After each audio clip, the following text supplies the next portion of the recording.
예수를 위해 삽시다. 날마다 주를 섬기며 언제나 주를 기리며 그 사랑 안에 살면서 딴 길로 가지 맙시다. 이 세상 사는 동안에 주 이름 전파 하면서 무한한 복락 주시는 예수를 위해 삽시다. 날마다 주를 섬기며 언제나 주를 기리며 그 사랑 안에 살면서 딴 길로 가지 맙시다.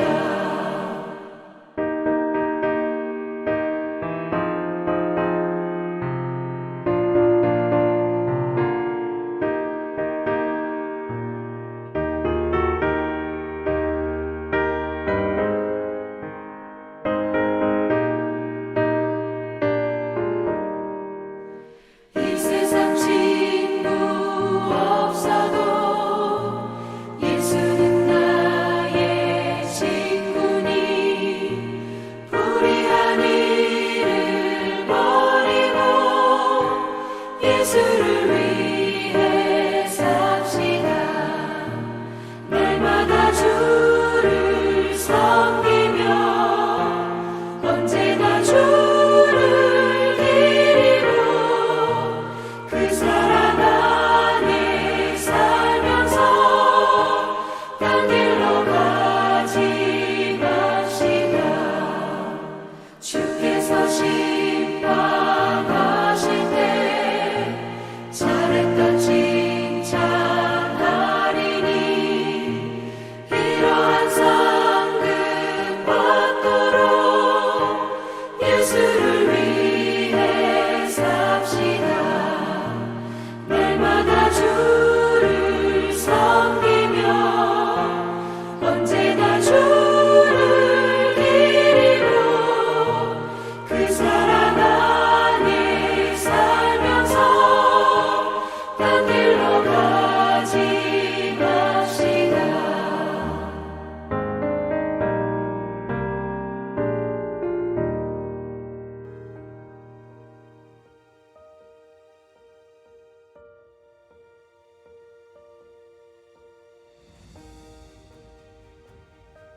일곱째 해 다섯째 달 열째 날에 이스라엘 장로 여러 사람이 여호와께 물으려고 와서 내 앞에 앉으니 여호와의 말씀이 내게 임하여 이르시되 인자야 이스라엘 장로들에게 말하여 이르라. 주 여호와께서 이렇게 말씀하셨느니라. 너희가 내게 물으려고 왔느냐? 내가 나의 목숨을 걸고 맹세하거니와 너희가 내게 묻기를 내가 용납하지 아니하리라. 주 여호와의 말씀이니라. 인자야, 내가 그들을 심판하려느냐? 내가 그들을 심판하려느냐? 너는 그들에게 그들의 조상들의 가증한 일을 알게 하여 이르라. 주 여호와께서 이같이 말씀하셨느니라.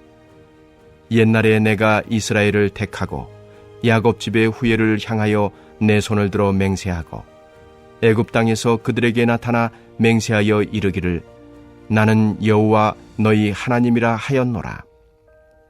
그날에 내가 내 손을 들어 그들에게 맹세하기를 애굽 땅에서 인도하여 내어 그들을 위하여 찾아두었던 땅, 곧 젖과 꿀이 흐르는 땅이요 모든 땅 중에 아름다운 곳에 이르게 하리라 하고 또 그들에게 이르기를 너희는 눈을 끄는 바 가증한 것을 각기 버리고 애굽의 우상들로 말미암아 스스로 더럽히지 말라. 나는 여호와 너희 하나님이니라 하였으나 그들이 내게 반역하여 즐겨 듣지 아니하고 그들의 눈을 끄는 바 가증한 것을 각기 버리지 아니하며 애굽의 우상들을 떠나지 아니하므로 내가 말하기를 내가 애굽 땅에서 그들에게 나의 분노를 쏟으며 그들에게 진노를 이루리라 하였노라. 그러나 내가 그들이 거주하는 이방인의 눈앞에서 그들에게 나타나 그들을 애굽 땅에서 인도하여 내었나니 이는 내 이름을 위함이라. 내 이름을 그 이방인의 눈앞에서 더럽히지 아니하려고 행하였음이라. 할렐루야. 오늘도 말씀 가운데 하나님과 동행하는 우리 성도님들 되시기를 축복드립니다. 요즘 계속해서 우리가 보고 있는 에스겔서의 배경이 되는 남유다의 상황은 어떤 분들에게는 이해하기가 어려울 수도 있는 그런 상황입니다. 가끔 우리가 어려운 일을 당한 분들을 찾아가서 격려할 때 하나님이 위로하실 겁니다. 하나님이 힘주실 겁니다. 이렇게 말씀을 드리면 이런 얘기하는 분들을 보게 됩니다. 하나님이 진짜로 계시다면 내가 왜 이런 일을 당해야 합니까? 처음부터 이런 일이 생기지 말았어야죠. 그런데 이 에스겔서의 배경을 보면 하나님이 살아 계셔도 그런 일이 생깁니다. 그 어떤 분들의 말처럼 하나님이 살아 계시다면 처음부터 바벨론에게 나라를 뺏기지 말았어야 하고 포로로 잡혀가지 말았어야죠. 하지만 하나님이 안 계신 것도 아니고 계시기는 한데 나라가 망하지 않게 도와주지는 않으시더니 또 포로지에서는 에스겔을 통해서 일하고 계신 것을 볼 수 있습니다. 기왕이면 처음부터 도와주시지 왜 포로로 잡혀간 후에야 일하시는 걸까요? 그것은 하나님께서 일하시는 방식을 보면 알 수 있는데요. 일반적으로 하나님께서는 언제나 자신의 존재를 알게 하는 방식으로 일하십니다. 백성들의 상태가 고통을 주어야 그제서야 하나님을 찾게 되는 상태라면 고통을 주시고 또 구원을 베풀어야 하나님을 만날 것 같은 상황이라면 구원을 주십니다. 이 패턴이 계속해서 반복되었던 이스라엘의 역사를 기록한 책이 바로 사사기입니다. 이 에스겔서에 등장하는 포로로 끌려온 유다 백성들에게도 하나님은 같은 방식으로 일하고 계십니다.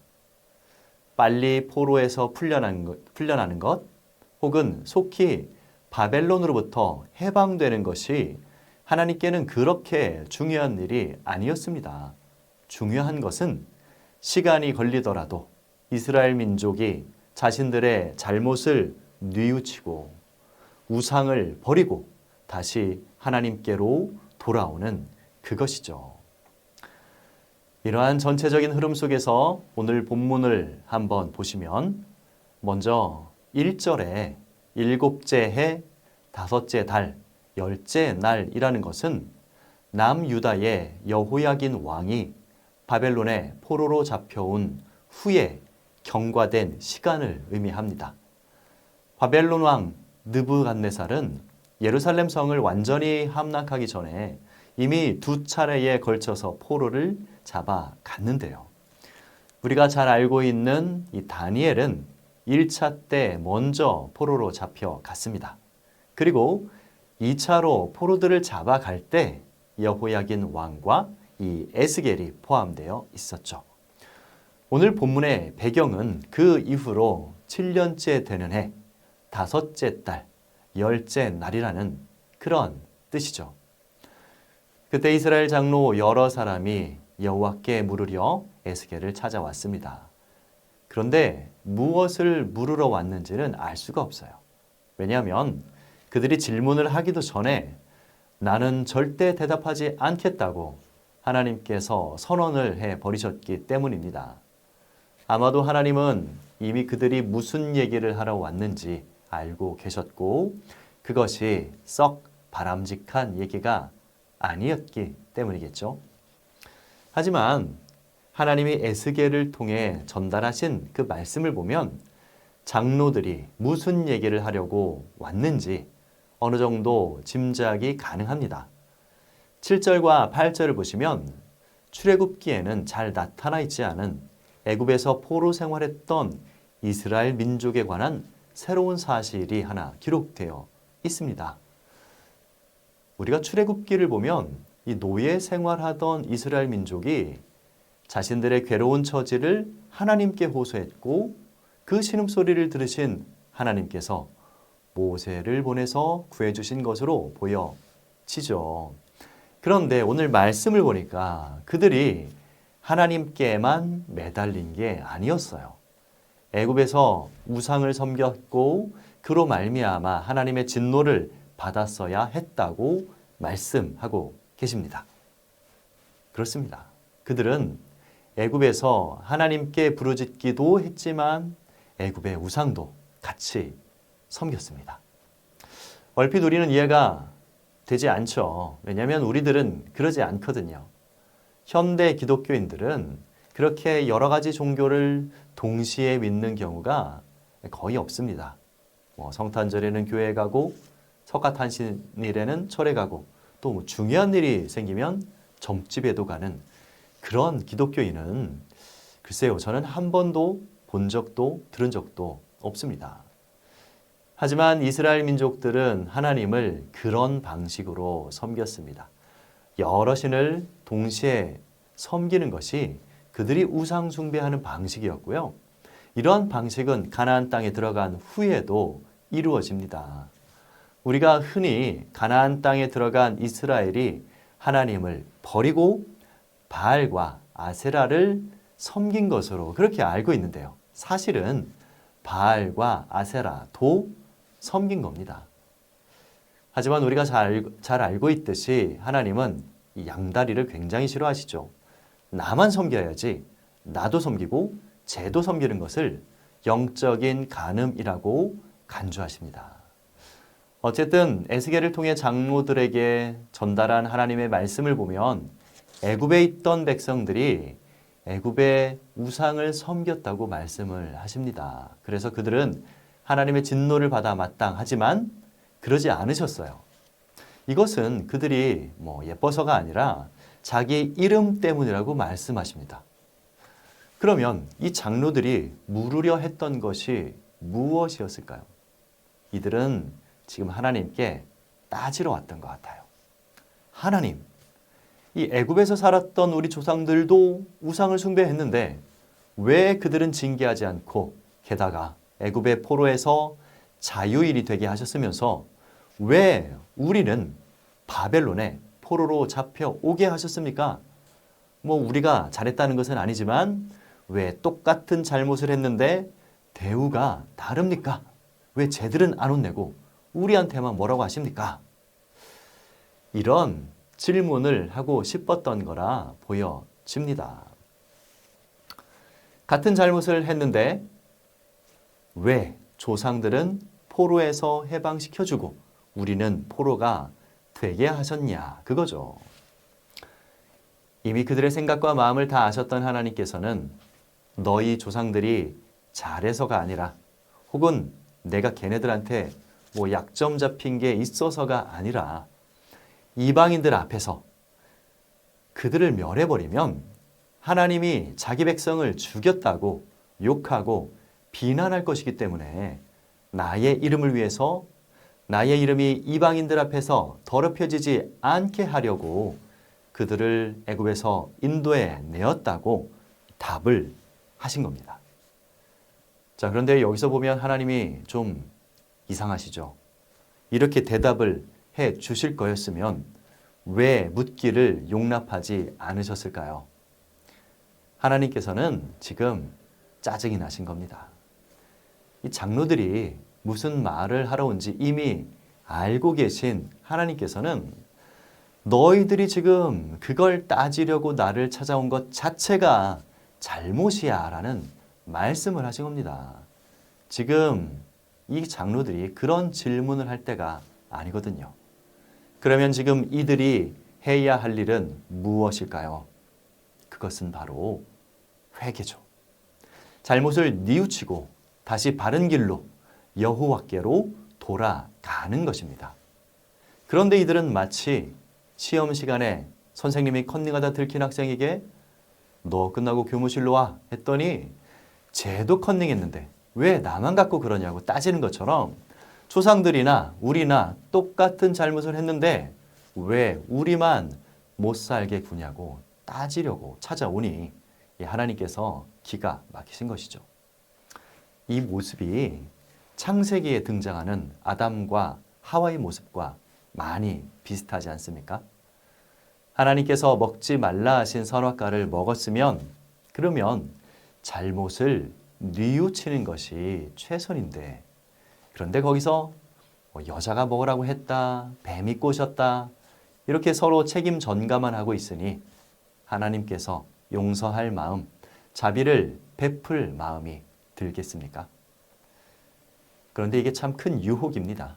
머리로는 정직이 최선이라는 것을 알고 있지만 막상 저도 큰 잘못을 저지르고 나면 이 핑계부터 생각나고 어떻게든 덮을 생각부터 들지 인정하고 사과할 마음이 선뜻 떠오르지는 않습니다. 하지만 오늘 말씀은 그것이 얼마나 어리석은 생각이고 정말 한 대 맞고 끝날 일을 10대 맞고 끝나게 만드는 일인지 알려주고 있습니다. 이들의 포로 생활, 즉 하나님께서 이들을 다듬으시고 또 회복시키셔서 새 예루살렘을 건설할 만한 그런 백성으로 만드는 데 걸린 시간이 무려 70년입니다. 처음에도 말씀드렸지만 하나님께서는 자신의 존재를 알게 하시는 방향으로 일하십니다.